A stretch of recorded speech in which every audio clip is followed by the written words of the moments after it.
Assalamualaikum warahmatullahi wabarakatuh.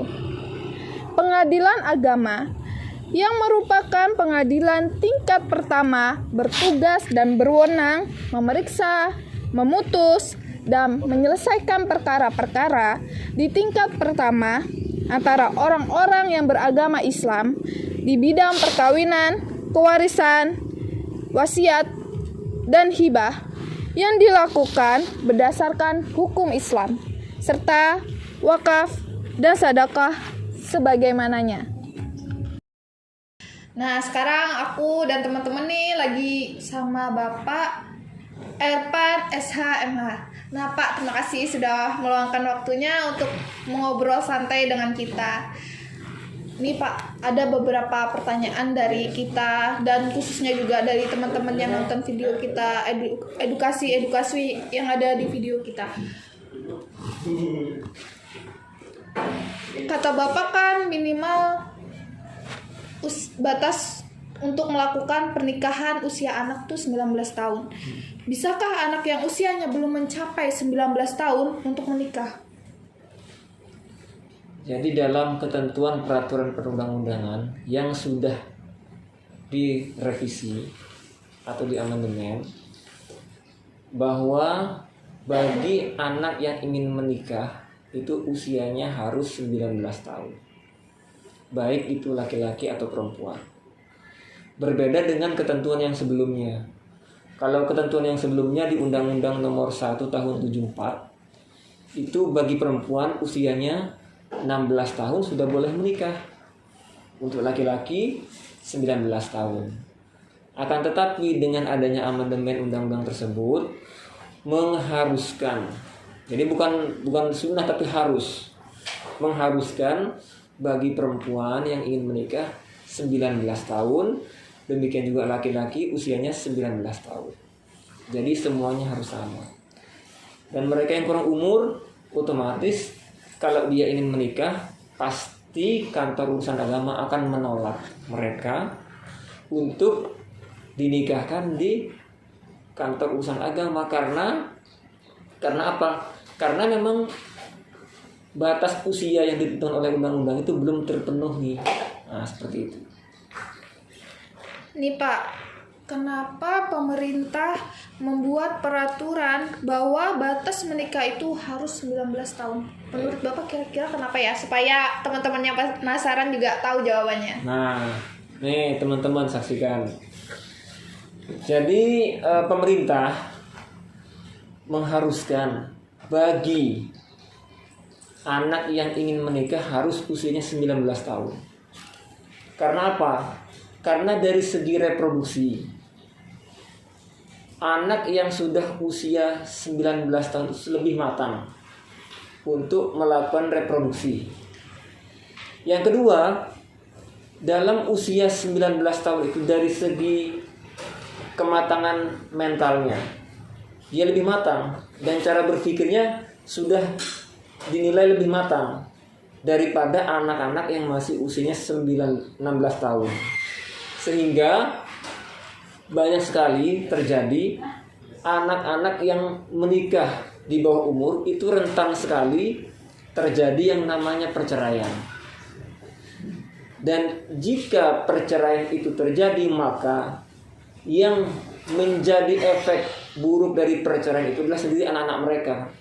Sudah bapak dan ibunya kurang umur, mentalnya masih labil, cara berpikirnya juga masih belum begitu luas, ditambah dengan problem rumah tangga yang rumit, baik dari segi ekonomi maupun dari cara mengasuh anak yang mungkin mereka kurang paham, sehingga sering sekali terjadi yang namanya perceraian bagi anak-anak yang menikah usia dini.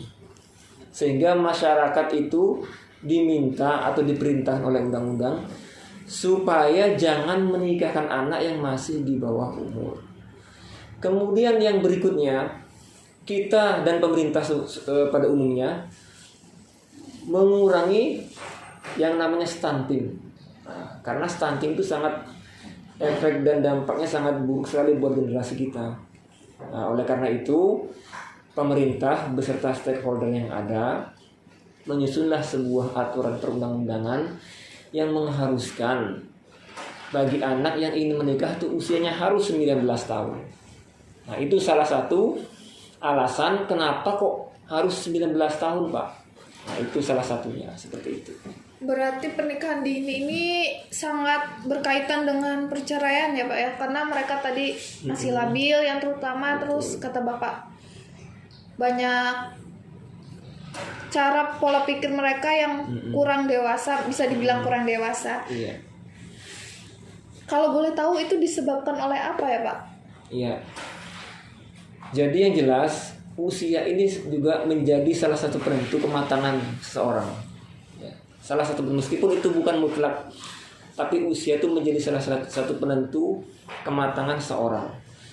Jadi dengan usia yang ditentukan oleh Undang-Undang 19 tahun itu dinilai sudah cukup matang untuk melakukan pernikahan, baik dari segi fisiknya maupun dari segi psikisnya.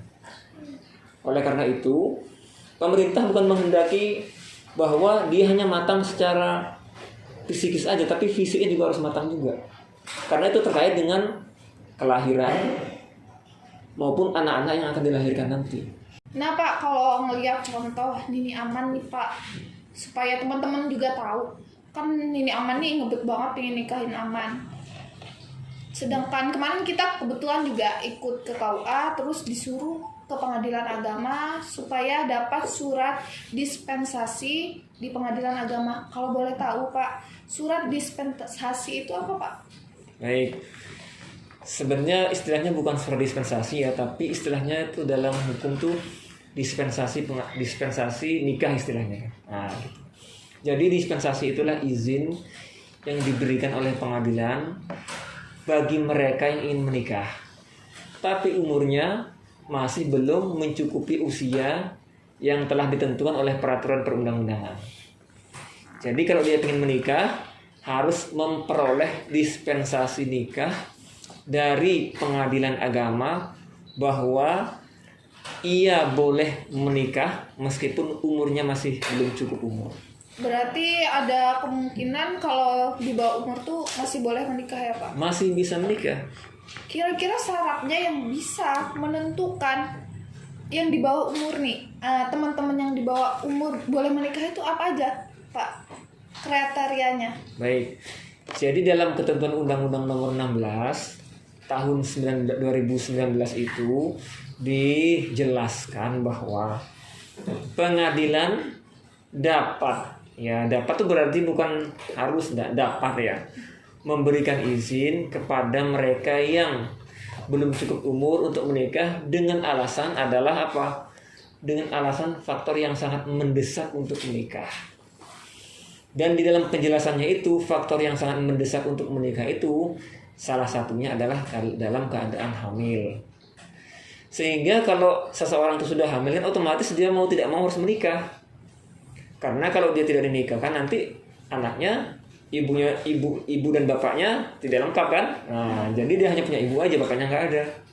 Jadi dia bermohonlah ke pengadilan agama, dan pengadilan agama akan menilai apakah pasangan ini layak untuk diizinkan atau tidak. Bukan berarti dia datang bermohon langsung diizinkan, tidak. Kita periksa dulu. Mulai dari orang tuanya calon mempelai putri, orang tuanya calon mempelai putra, kemudian surat-surat yang terkait dengan bukti-buktinya, apakah dia sekolah apa enggak, dan seterusnya. Itu kita semua pertimbangkan.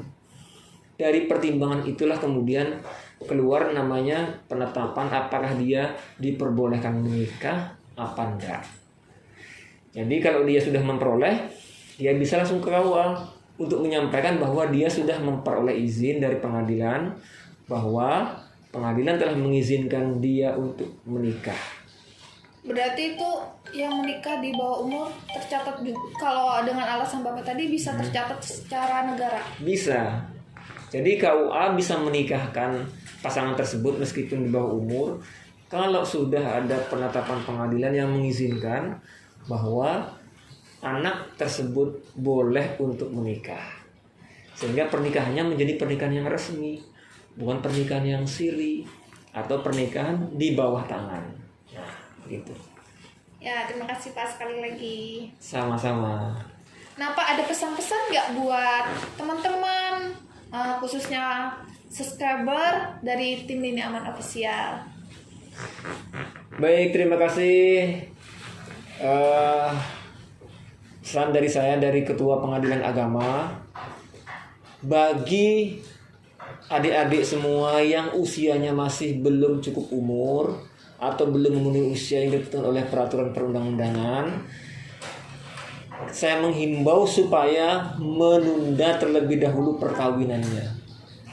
Sebaiknya sekolah dulu sampai selesai, kemudian kalau perlu kuliah dulu, jangan buru-buru menikah, karena pernikahan itu bukan main-main.